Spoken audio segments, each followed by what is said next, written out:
Hi everyone. So let's talk about all these differences: CSR, SSR, SSG, and ISR.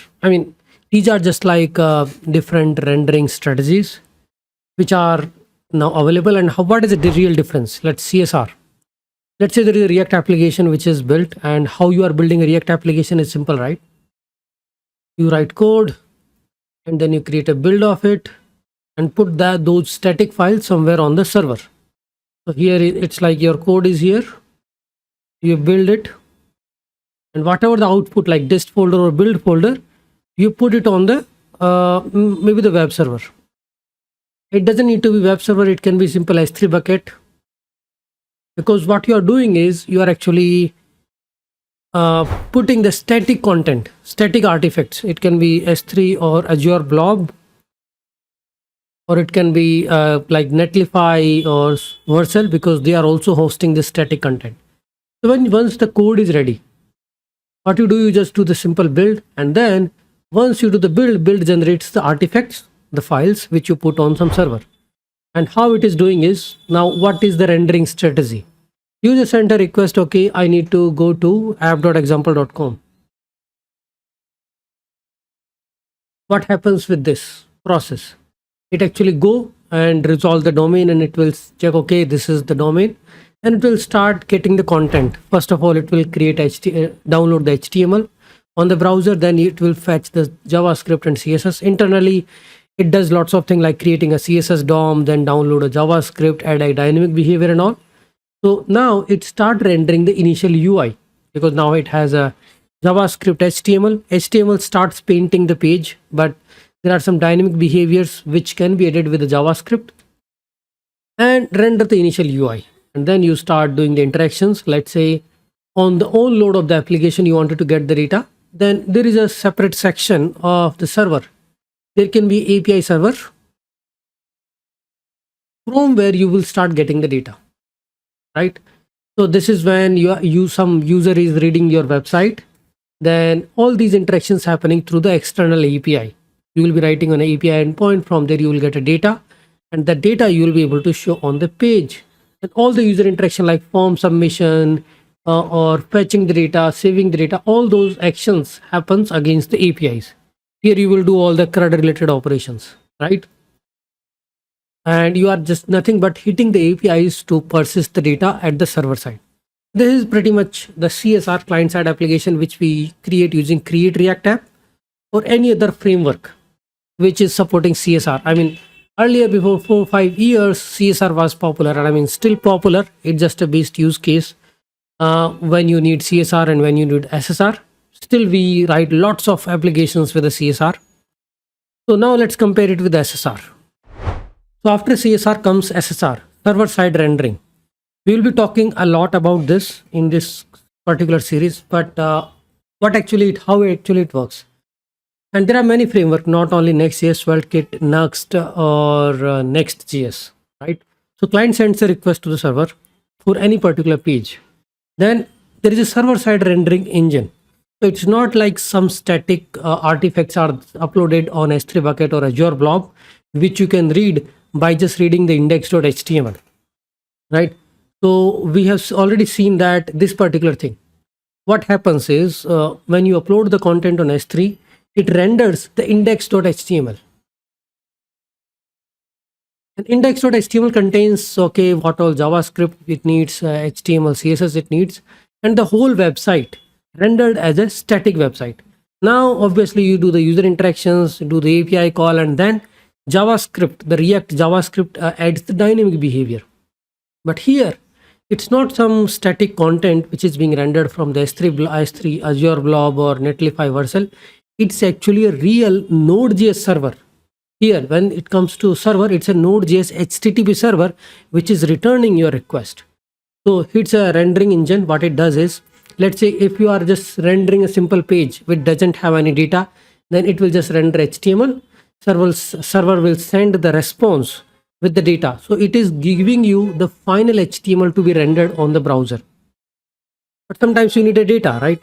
Data can be a static data or a dynamic data which it is fetching from database. So it fetches the data from the database at the runtime, and then it builds the response because this data can be a dynamic, can be just a one-time data, but database data is always dynamic, right? It returns you the data, and this rendering engine will build the response, build the HTML with that data which you have fetched from database, from external API, or some dynamic mechanism. Then send the HTML response and browser renders it. So this is the Next.js. Till now, like if you remember in the Node.js, we used to have the templating engines like Pug, Mustache, all these templating engines where we were also rendering the data with the HTML template. So Pug, I remember Mustache. These are like templating library. Even like Express. Express is also a web framework. With the Express.js, you can build the whole web application where you have APIs also, and the routes are also rendering the HTML content. So that is not that structured or a production ready or strong proof. So what we have is we have a separate Next.js application for it, where you are writing the React components that are being rendered from the server side with the data. So the concept is similar. If you have ever worked or have seen that, well, let's say you are writing a Node.js Express.js web application, when you hit a / login, it is giving you the login page. For that login page, you haven't written any front-end framework React component. The Node.js server itself is rendering that template for you. So that thing is, let's change that thing with the just a React component, and all these different stuff on top of it becomes the Next.js, and it is server-side rendering because there is a HTTP server, Node.js server is running, and that is rendering the content for you. And it's not like just HTML, it is bundling everything together and sending the response to the browser. So browser just need to render that data. I'm not sure if you have worked with the Gatsby. Gatsby is actually static site generator, SSG. And we are talking about all these terms. So it is SSG, static site generator. And why we are calling it, let's talk about that thing. So CSR, SSR, SSG, ISR. So static site generation, Gatsby actually pre-renders you the website at the build time. Obviously you need to build it, and it renders all the templates, it builds all the templates and all the artifacts for you. Even it has like, it also exposes the GraphQL APIs. So it's not same as simple CSR application. It just uses the React components to build it, and it is SEO friendly application. And for each and every route, it creates the pages. So let's see how it is different, right? So how this is SEO optimized? That might be the question, right? Because it's a static site generator, and when you build it, it creates the static HTML file respective to their folder. So when you hit a / particular route, it renders that particular HTML. So SEO is also supported. So it builds the static pages, it applies the template, generate the HTML files. I mean, all the blogs, blogging platforms are on the Gatsby platform. So these are some of the platform like Gatsby, Next.js, and Jekyll. I mean, if you remember that you might have used all these things only for rendering the lots of blogs, right? You might be writing thousands of the blogs. So when it does the build, like Gatsby build, then it actually creating all the HTML file for respective blogs. So the rendering is very fast, and it also supports the SEO because every page is different. The whole page is different. It's not like a single page application where the routing is happening and all. It's creating SEO optimized routes. Now the last is ISR. ISR stands for incremental static generation. I mean, that is also popular, and we can talk about this with SSR, CSR and all. Incremental static generation. So that means static content is being generated, but I think there is some expiry, and it is regenerating the same content, right? So it is a feature in the Next.js also that allows you to dynamically update the part of generated page without having to rebuild the entire page. So let's try to clarify this. User requests a particular page. Is that page has already been cached? Serves the page cache. Otherwise, it will generate a new page, and it will start doing the caching. If you can see here, what happening is periodically it is generating that page in the background.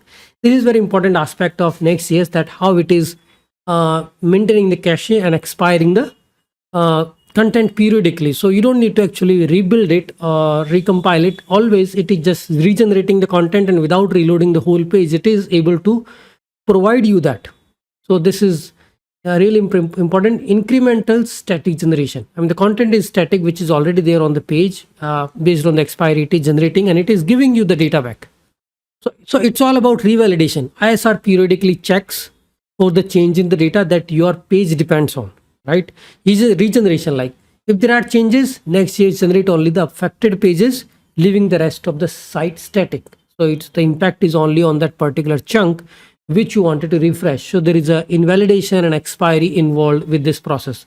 So ISR is not some out of the box concept. It's all about checking the expiry and revalidating and then generating the content based on that. So now let's talk about all the differences, like which one you should use, which one is best, which one is like pros and cons. So SSR, rendering pages are rendered on the server before they being sent to the client, right? First they build the whole page. Benefit, improves SEO, faster initial load times. CSR, drawback, can be efficient for dynamic content and complex data which you are rendering. I mean, for React app, once the page is created, you can do lots of dynamic stuff at the client, but that may be some drawback on the server side rendering. Client side rendering, okay, pages are rendered at the client side by the user browser.